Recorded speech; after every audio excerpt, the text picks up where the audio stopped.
அனைவருக்கும் வணக்கம். நம்ம சேனலுக்கு புதுசாக பார்க்குறீங்க அப்படி வந்து சப்ஸ்கிரைப் பண்ணுங்க. ஆல்ரெடி பார்த்துட்டு இருக்காங்க, லைக் பண்ணி கமெண்ட் பண்ணி ஃப்ரெண்ட்ஸுங்களாம் ஷேர் பண்ணுங்க. நம்ம சேனலுக்கு எந்த படத்தோட ரிவ்யூ பற்றி பார்க்க போகிறோம் அப்படின்ட்டு பார்த்தோம்னா தண்டுப்படையம் அப்படிங்கிற படத்தோட ரிவ்யூ பற்றி தான் பார்க்க போகிறோம்.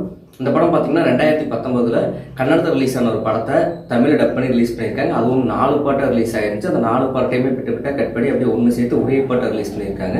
இதில் நம்ம சோனியா அவர்கள் நடிச்சிருக்காங்க. இவங்க கூட பார்த்தோம்னா வனிதா, விஜயகுமார் நடிச்சிருக்காங்க. இன்னும் நிறைய ஆர்டிஸ்டும் நடிச்சிருக்காங்க. சரி, இந்த படத்தோட டியூரேஷன் டைம் அப்படின்னு எடுத்துட்டோம்னா 2 மணி நேரம் 16 நிமிஷம் தான். 4 பார்ட்டை சுருக்கி 2 மணி நேரம் 14 நிமிஷம் எடுத்திருக்காங்க.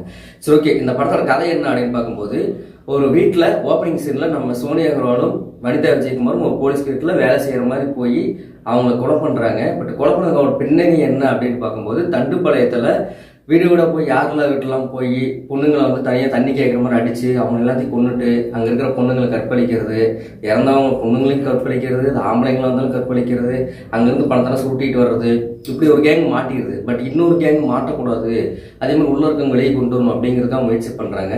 இந்த போலீஸ் கண்டுபிடிக்கிறாங்க. இதுக்கப்புறம் என்ன ஆச்சு அப்படிங்கிறது அந்த படத்தோட கதை. எனக்கு தெரிஞ்ச இந்த படத்தில் வந்து ஆக்டிங் ஆகட்டும், ஒளிப்பதிவு ஆகட்டும் எல்லாமே ஓகே தான். மியூசிக் ரொம்ப இறைச்சலாக இருந்துச்சு. எடுத்துட்டோம்னா இந்த படம் வந்து ஒரு விட்டு படம் கூட சொல்கிறாங்க. ஏன்னா கொலை பண்ணுறாங்க அப்படிங்கிறது ஒரு ரியல் இன்சிடென்ட்ஸ் வச்சு இந்த படத்தில் எடுத்திருக்காங்க. பட் அது ஒரு ஓகே தான். அதை கொடுமையாக காட்டணுங்கிறதுக்காக நிறைய காட்டியிருக்காங்க, நிறைய ரத்தம் காட்டியிருக்காங்க. அது ஒரு ரேப் பண்ணுற சீன்லாம் விட்டு படமே தோற்றுண்டா சாமி, அந்த அளவுக்கு காட்டியிருக்காங்க. எனக்கு பார்க்கும்போது நல்ல வேலை அந்த படத்தை நான் தேட்டரில் பார்க்கல.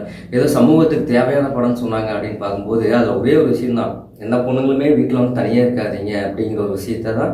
தனியாக இருக்கும்போது யாராச்சும் தண்ணி கொடுத்தாலும், தண்ணி வேணும் அப்படின்னு கேட்டாலும் நீங்கள் வந்து யாரையும் வீட்டுக்குள்ளே விடாதீங்க அப்படின்னு ஒரு விஷயத்த சொல்லியிருக்காங்க.